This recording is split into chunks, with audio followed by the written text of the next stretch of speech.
Аскердик милдетин катардагы жоокер катары өтөгөн чоңдордун балдары да бар. Бирок алар аз санда. Президент Садыр Жапаровдун маркум уулу Дастан жогорку окуу жайдагы окуусун токтотуп, улуттук гвардияда кызмат өтөгөн. УКМК төрагасы Камчыбек Ташиевдин уулу Таймураз өз эрки менен оштогу бөлүктөрдүн биринде кызмат аткарган.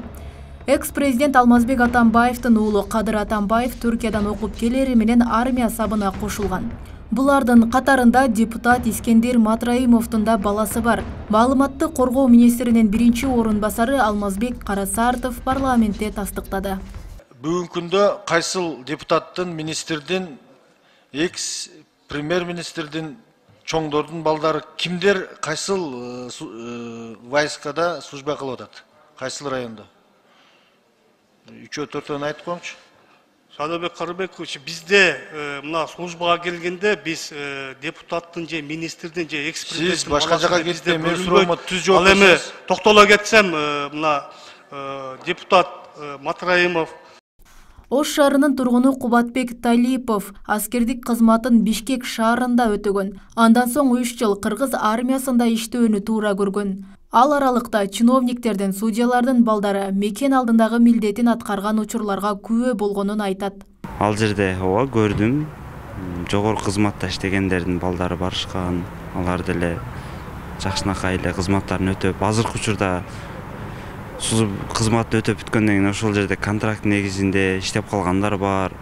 Ал жерде кызмат өтөп жүрүп военный академияга кеткендер бар, Казакстанга, Бишкекке, военный институтка.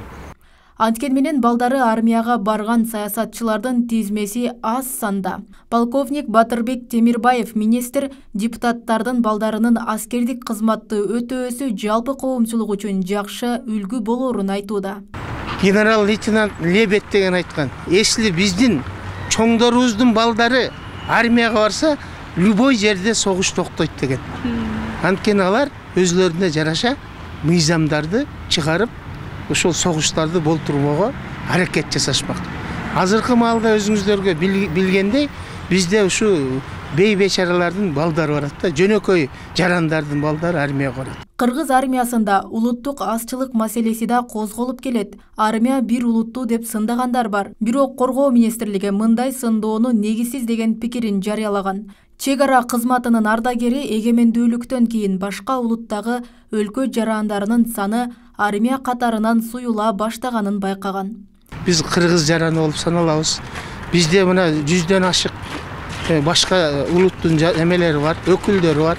Ошол өкүлдөрдүн баардыгы кызмат кылыш керек Кыргызстанга. Бир эле кыргыздар, орустар, татарлар эмес, ошол эле өзбектер, ошол эле уйгурлар, дунгандар, ошол эле корейчтер биздин куралдуу күчтөрдө кызмат кылыш керек. Аскердик кызмат өтөөгө жылына 40 миңдей жигит чакырылат. Анын ичинен 25 миңдейи альтернативдик кызматка өтөт. Маселени депутат Шайлообек Атазов парламентте көтөрдү. Эл өкүлү альтернативдик кызмат өтөөнүн баасын көтөрүүнү сунуштады. Ошондой эле аскердик милдетин аткарбагандарды мамлекеттик жетекчилик кызматтарга кабыл албай тургандай өзгөртүүлөрдү киргизүү керектигин кошумчалады. Кызмат кылбаган болсо, аскерде мамлекеттик чоң кызматтарга албай турган биз саясатка барышыбыз керек. Эми акыркы сунушум, бүгүнкү күндө биз кыргыз армиясын күчөтүшүбүз керек. Мындай келишимдерди, мыйзамдарды колдойбуз. Аскердик окутууларды тездетип турушуңуздар керек. Көбүнчө бизге сокку болгондо чек ара кызматы туруп атат да. Анан негизги баягы коргоо министрлиги чоң мындай окутууларды тез өткөрүп турсаңыздар, практика болсо балдарга, аскерлерге жакшы болот эле.